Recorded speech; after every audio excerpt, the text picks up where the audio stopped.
mengatakan, wahai Rasulullah, kami mau itu. Siapa yang nggak mau? Setiap pagi dia pergi ke lembah Buthan dan Aqiq, dapat unta, 2 unta besar, betina, harganya mahal, gitu kan, tanpa mencuri. Begitu saja rezeki Allah kasih. Maka kalau kalian mau, pergilah kalian menuju ke masjid di pagi hari. Kemudian dia belajar. Atau dia membaca 2 ayat dari kitabnya Allah, Al-Quran. Maka itu lebih baik daripada 2 ekor unta yang besar tadi. Dan 3 ayat lebih baik daripada 3 ekor unta. 4 ayat lebih baik daripada 4 ekor unta. Dan begitulah terus hitungan jumlahnya. Bismillahirrahmanirrahim. Satu-satunya ibadah yang diperintahkan untuk dikerjakan di dunia dan memiliki keutamaan yang sangat besar. Dan akan terus berlanjut sampai kita masuk ke Darul Khuld, tempat yang kekal, yaitu surga, tetap ada, yaitu zikrullah. Di surga tidak ada lagi puasa, tidak ada lagi sholat, tidak ada lagi zakat, tidak ada lagi haji, tidak ada lagi jihad. Tapi zikir tetap ada. Bahkan setiap nafas ahli surga berisikan zikrullah. Sebelum menjelaskan dalam banyak riwayat-riwayat yang sahih. Oleh karena itu membahas tentang masalah ini penting sekali. Dan berapa banyak orang yang sangat lalai daripada zikrullah. Padahal hakikat daripada zikrullah adalah bagaimana seseorang itu, tanda kutip, manja dengan Tuhannya. Selalu konsultasi, komunikasi dengan Tuhannya. Allah subhanahu wa ta'ala sebagai pencipta telah memudahkan kita agar setiap kali sebelum memulai sebuah aktivitas, berzikir kepadanya.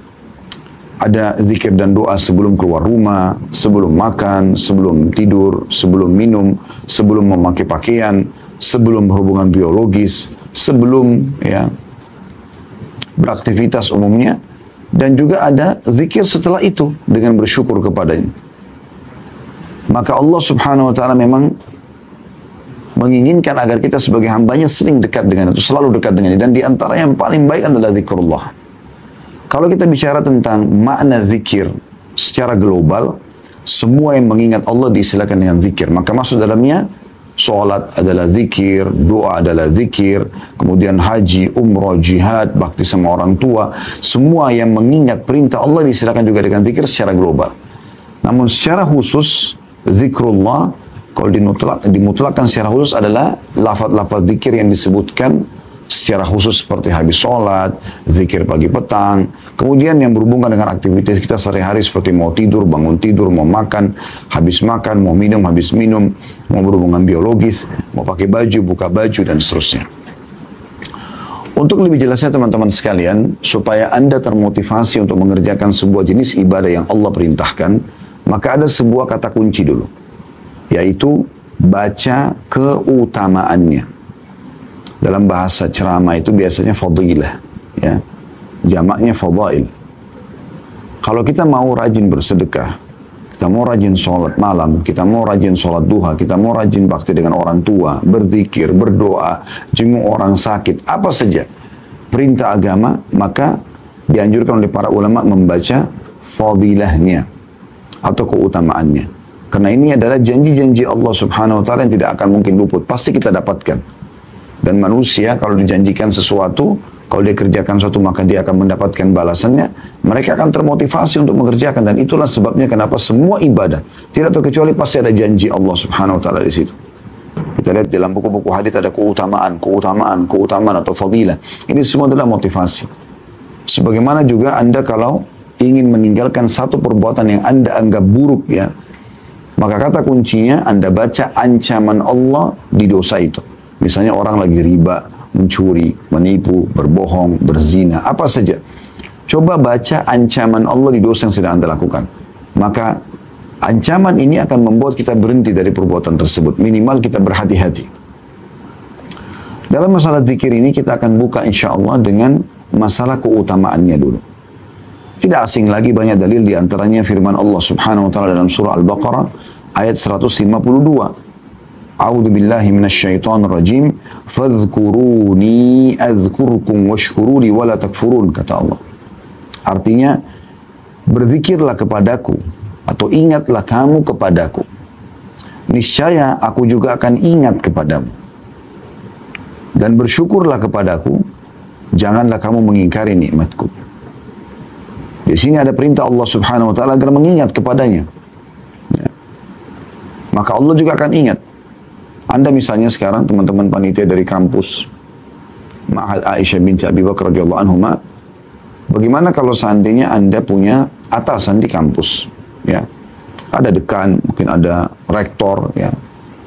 Dan rektor ini atau dekan ini akan terus menyebut kita atau memuji-muji kita. Tentu karena ada prestasi, maka akan membuat kita punya kebanggaan tersendiri. Oh, si fulan atau si fulana ini begini dan begitu. Allah Subhanahu wa taala pencipta langit dan bumi akan selalu mengingat dan menyebut-nyebut nama hambanya yang mengingatnya. Dan kalau Allah mengingat, artinya Allah akan selalu memenuhi kebutuhannya. Allah akan mendengarkan doanya. Allah akan memaafkan atau menerima permintaan maafnya. Itu makna daripada Allah mengingat. Allah mengatakan di Al-Baqarah ini, "Fadhkuruni azkurkum." Ingatlah kepada aku akan ingat kepada kalian. Itu maknanya tadi. Dan Allah Subhanahu wa taala menyuruh kita berzikir atau mengingat kepadanya bukan cuma zikir asal-asalan, tapi zikir yang banyak. Perhatikan dalam surah Al-Ahzab ayat 41 Allah berfirman, "A'udzubillahi minasyaitonirrajim, ya ayyuhalladzina amanu dzkurullaha dzikran katsira." Hai orang beriman, berzikirlah kepada Allah dengan zikir yang banyak. Bukan hanya sekedar zikir, tapi ada kalimat atau kata katsira. Artinya sebanyak-banyaknya. Sebanyak-banyaknya. Bukan hanya 1-2 kali, tapi berulang-ulang. Allah juga memuji laki-laki dan perempuan yang suka berzikir kepada Allah dengan zikir yang banyak. Kekal ditilawakan oleh orang beriman masih dalam surah Al-Ahzab tadi, surah yang sama, ayatnya 35. Yang bunyinya, "A'udzubillahi minasyaitonirrajim, wadh-dzakirinallaha katsiran wadh-dzakirat, a'addallahu lahum maghfiratan wa ajran 'azima." Laki-laki dan perempuan yang banyak berzikir atau mengingat dan menyebut-nyebut Allah di setiap keadaannya, setiap situasi dan kondisi, selalu berzikir kepada Allah SWT. Kagetnya menyebutkan atau berzikir kepada Allah. Subhanallah, Allahu Akbar, ya. La ilaha illallah. Itu juga dengan pujiannya, alhamdulillah, kagumnya, subhanallah, selalu berzikir kepada Allah Subhanahu wa taala. Dan laki-laki juga perempuan yang banyak berzikir kepada Allah, Allah telah menyediakan buat mereka ampunan dan pahala yang besar. Cirinya mereka tidak pernah diam, teman-teman sekalian. Lisannya selalu zikrullah, kecuali kalau memang ada hajat dia sedang menggunakan lisannya untuk yang lain. Dinukil kisah Syekh bin Baz rahimahullah, salah satu ulama Saudi, mufti Saudi yang sudah meninggal. Beliau kalau sedang menerima telepon seseorang yang sedang ingin menanyakan fatwa, sambil mendengarkan pertanyaan orang tersebut, sambil beliau berzikir kepada Allah. Nanti setelah selesai orang itu bertanya, ya, pada saat dia mau jawab, baru kemudian dia mengucapkan atau dia berbicara dalam bentuk nasihat. Tapi zikrullah selalu. Kecuali di tempat yang dimana Anda larang untuk berzikir. Maaf, misalnya di WC.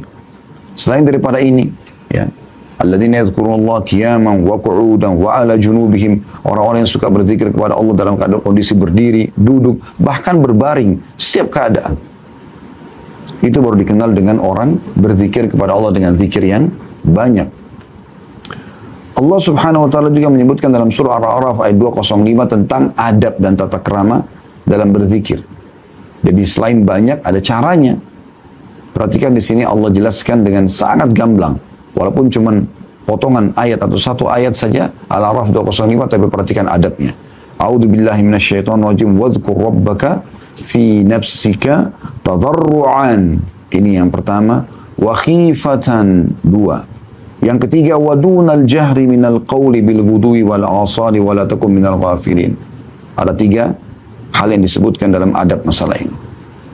Wadhkur rabbaka fi nafsika, sebutkanlah nama Tuhanmu dalam hatimu atau dalam dirimu, tadarru'an, dengan merendah diri, bukan dengan kesombongan, tapi dengan tahu kemahagungan Allah.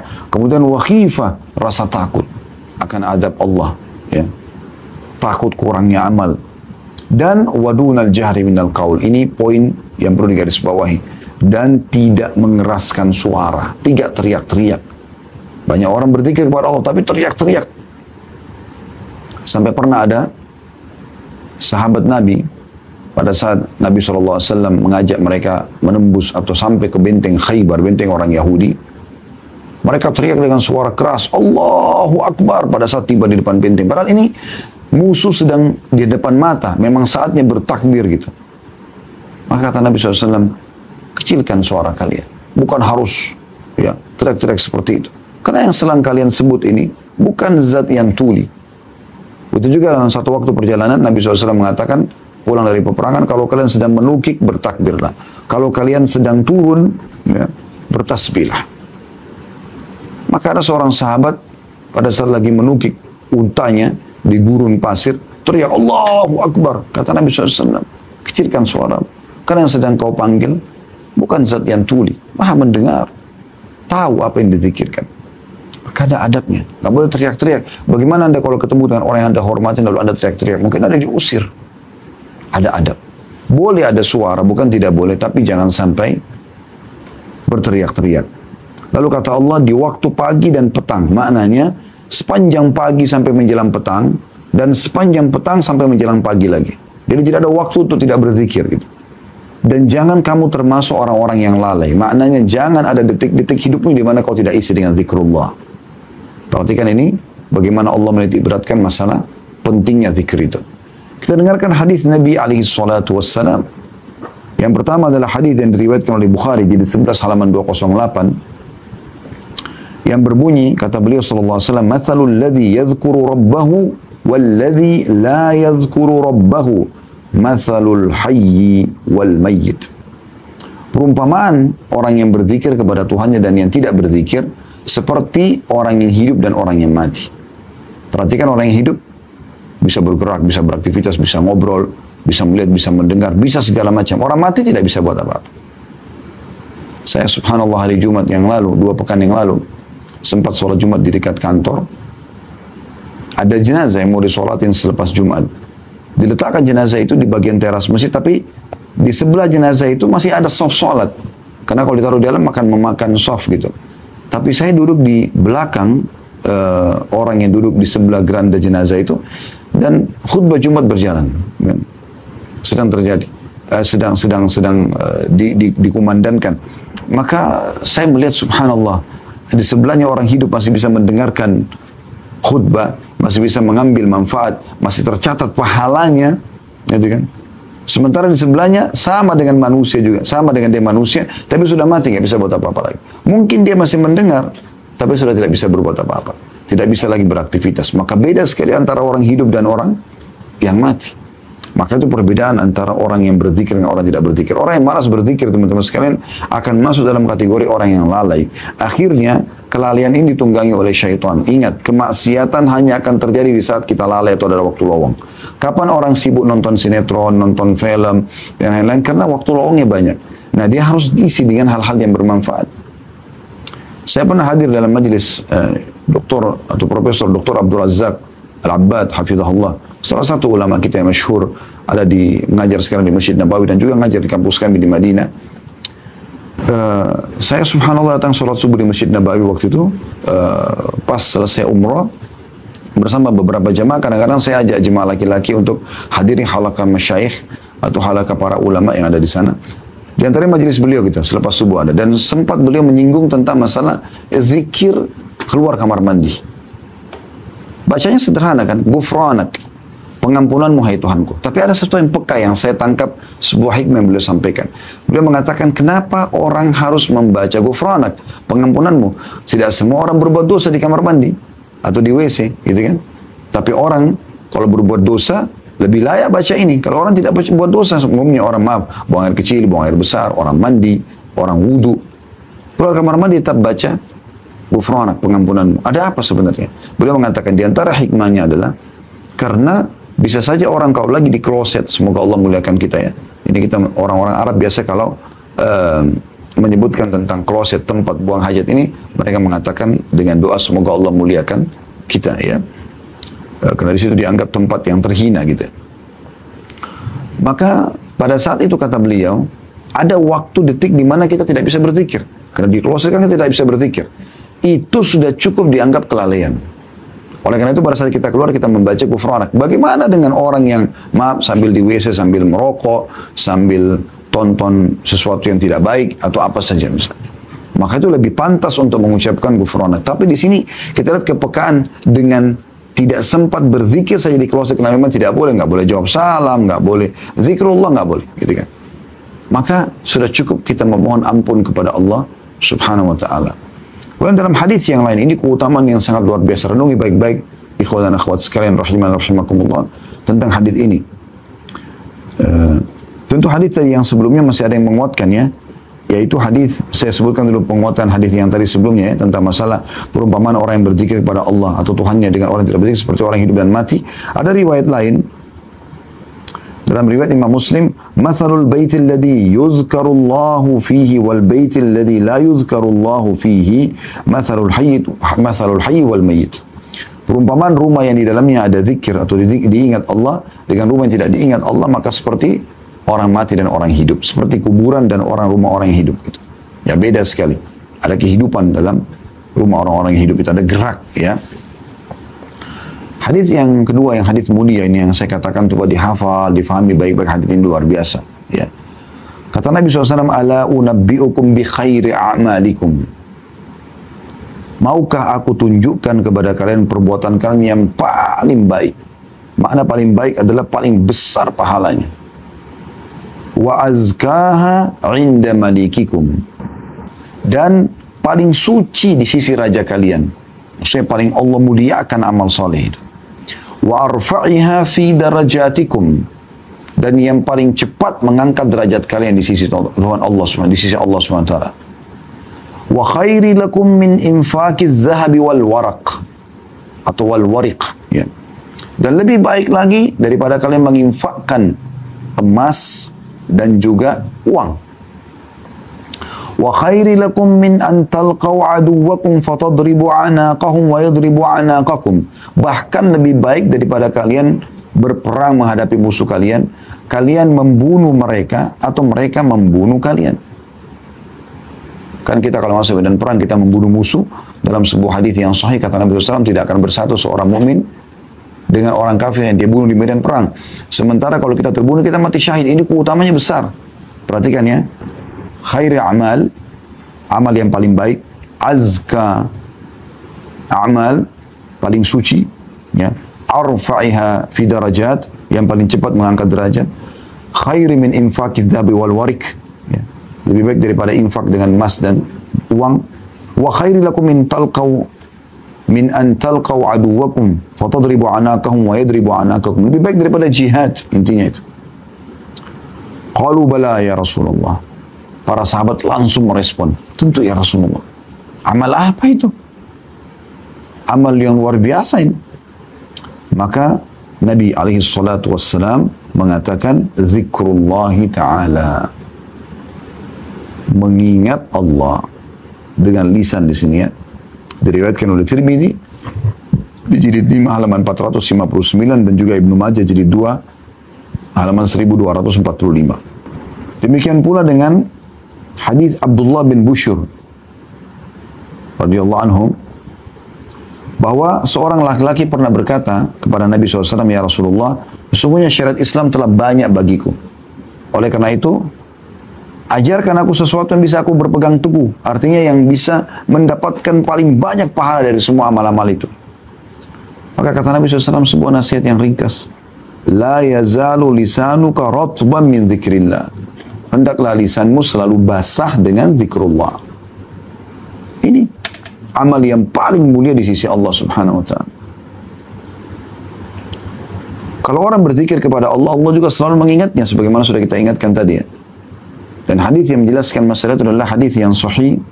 Kalau tadi hadis Abdullah bin Bushyr itu diriwayatkan oleh Tirmidzi jilid 5 halaman 458, Ibnu Majah jilid 2 halaman 1246. Kalau hadis tentang Allah akan ya, memuliakan dan mengingat orang yang berzikir, disebutkan dalam riwayat Bukhari jilid 8 halaman 171 dan Muslim jilid 4 halaman 2061. Kata Nabi SAW, "Yaqulullahu ta'ala, Nabi SAW bersabda bahwasanya Allah yang maha tinggi berfirman, Ana inda dhanni abdi bi. Aku akan selalu sesuai dengan prasangka hambaku. Wa ana ma'ahu idza dzakarani. Dan aku selalu bersamanya selama dia mengingatku. Bagaimana kalau Allah bersama kita? Ya, pimpinan kita, orang tua kita belum tentu bisa selalu bersama dengan kita. Tapi Allah selalu bersama selama kita berzikir. Fa in dzakarani fi nafsihi, dzakartuhu fi nafsi. Kalau dia mengingatku dalam dirinya, maka aku mengingat dia dalam diriku. Wa in dzakarani fi mala'in dzakartu fi mala'in khairi minhum. Dan kalau seandainya dia mengingatku di depan khalayak, aku akan ingat dia menyebutnya di depan khalayak lebih baik daripada mereka. Karena kan kita menyebutkan depan manusia ya. Kita lagi jalan, ada orang berhenti, kita lagi habis sholat, kita zikir pagi petang, ada orang-orang banyak mengetahui. Maka Allah pun mengingat kita di depan atau menyebut kita di depan para malaikat yang lebih baik daripada manusia. Wa in taqarraba ilayya shibran taqarrabtu ilayhi dhira'an. Kalau seandainya dia mendekatkan diri kepadaku sejengkal, aku mendekatkan diri kepadanya satu hasta. Ini makna, ini bahasa kiasan ya. Artinya sedikit saja berupaya mendekatkan diri kepada Allah sudah cukup Allah Azza wa Jal akan lebih dekatkan diri kepada kita. Makanya dengan sedikit kita bertaubat ya, kita sedikit berzikir, sedikit menguatkan ibadah-ibadah kita, maka kita akan rasakan kedekatan dengan Allah. Makin kencang kita beribadah, makin kuat ya kita dalam beribadah, makin banyak waktu kita lowongkan ya, maka kita akan rasakan makin kuat kedekatan kita dengan Allah Subhanahu wa taala. Wa in taqarraba ilayya dhiran taqarrabtu ilayhi ba'an. Kalau dia mendekatkan diri kepadaku satu hasta, aku mendekat kepadanya satu depah. Wa in atani yamshi ataitu harwalah. Kalau seandainya dia datang kepadaku dengan berjalan, aku akan mendatang kepadanya dengan berjalan cepat. Artinya Allah Subhanahu wa taala menggambarkan bagaimana Allah mendekatkan diri kepada hambanya yang berzikir atau mengingatnya.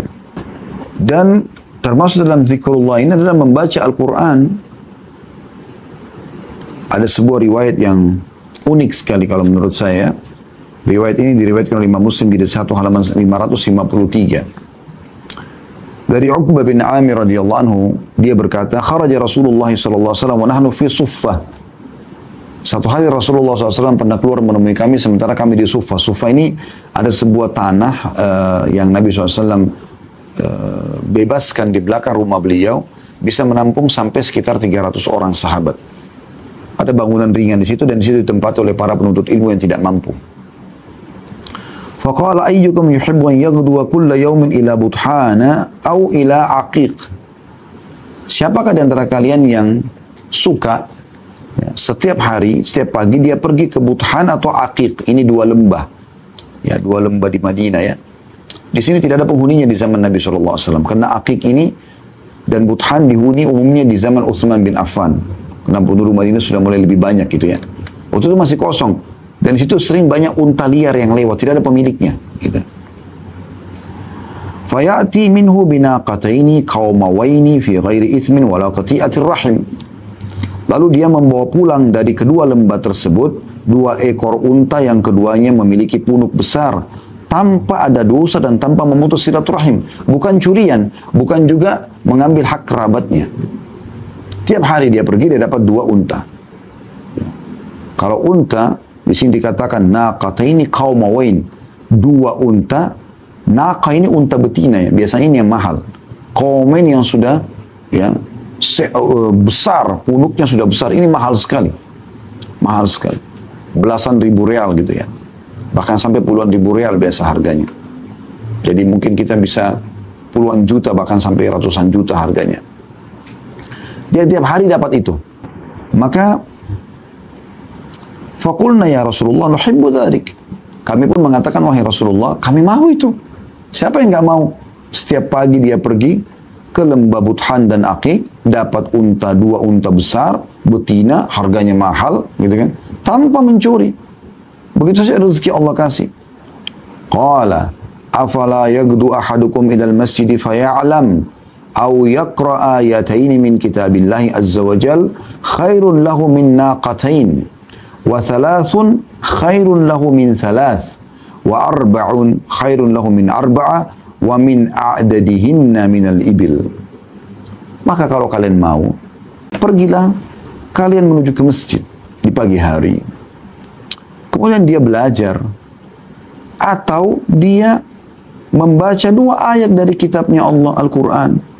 Alhamdulillahi Rabbil Alamin, Ar-Rahman Ar-Rahim, 2 ayat. Qul huwallahu ahad, Allahus samad, Qul a'udhu birabbil falaq, Qul a'udhu birabbil falaq. Ya. Kita baca, Qul a'udhu birabbin nas, wal asr, dan seterusnya. Kita pilih ayat-ayat ini, kita baca surah-surah pendek gitu kan. Maka itu lebih baik daripada 2 ekor unta yang besar tadi. Dan 3 ayat lebih baik daripada 3 ekor unta. 4 ayat lebih baik daripada 4 ekor unta. Dan begitulah terus hitungan jumlahnya. Setiap 1 ayat dinilai seperti 1 ekor unta. Ini kan luar biasa.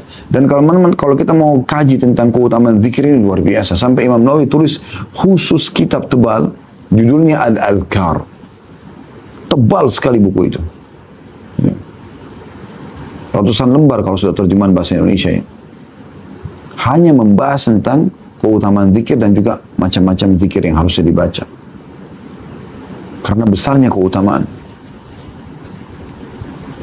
Sebaliknya teman-teman sekalian, kalau seandainya ada orang yang tidak berzikir, penuh dengan kelalaian, dengarkan ancamannya. Jadi kalau Anda sibukkan diri dengan zikir, maka keutamanya besar. Kalau Anda lalai, maka dengarkan. Kata Nabi SAW dalam hadis riwayat Abu Daud, jilid 4 halaman 264, Man qa'ada maq'adan lam yadhkurillaha fihi kanat alihi minallahi tira. Wa man ittaja'a madja'an la yadhkurullaha fihi kanat alihi minallahi tira. Barang siapa yang duduk di satu tempat lalu tidak berzikir, tidak mengingat Allah, tidak menyebut Allah di dalamnya, maka itu akan menjadi kekurangan atau penyesalan atasnya dari hari kiamat. Sebagian dari Allah. Ya.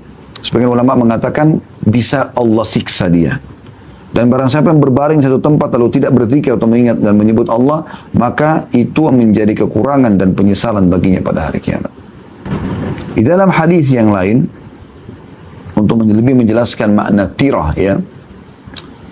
Dan hadis ini riwayat Tirmidzi atau dalam disebutkan oleh Syekh Al-Albani dalam Sahih Tirmidzi di 3 halaman 140, kata baginda Nabi SAW, ma jalasa qaumun majlisan lam yadhkurullaha fihi wa lam yusallu ala nabiyihim illa kana alaihim tira fa in syaa 'adzabahum wa in syaa ghafara lahum. Tidaklah satu kaum berarti 3 orang ke atas, duduk di satu majlis di mana mereka tidak berzikir atau mengingat Allah di dalamnya. Tidak ada pembicaraan tentang sebab turunnya ayat, sebab urutnya hadis. Ya, tidak ada pembicaraan tentang hal-hal yang bermanfaat, hukum-hukum fikih, masalah agama.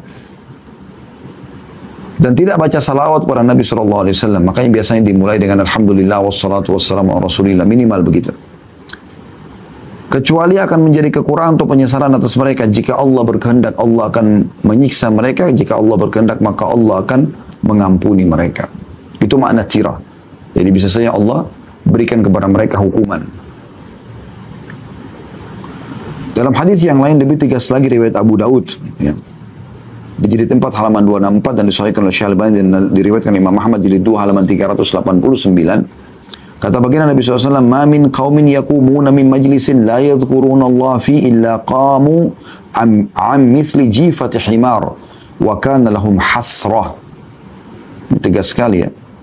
Tidaklah satu kaum berdiri atau bubar dari satu majlis di mana mereka tidak berzikir atau mengingat Allah sama sekali di dalamnya, kecuali mereka berdiri laksana berdiri dari bangkai seekor keledai atau menjadi seperti seekor keledai, bangkai keledai, dan hal itu menjadi penyesalan bagi mereka pada hari kiamat. Menyesal, kenapa dulu saya tidak berzikir. Ya.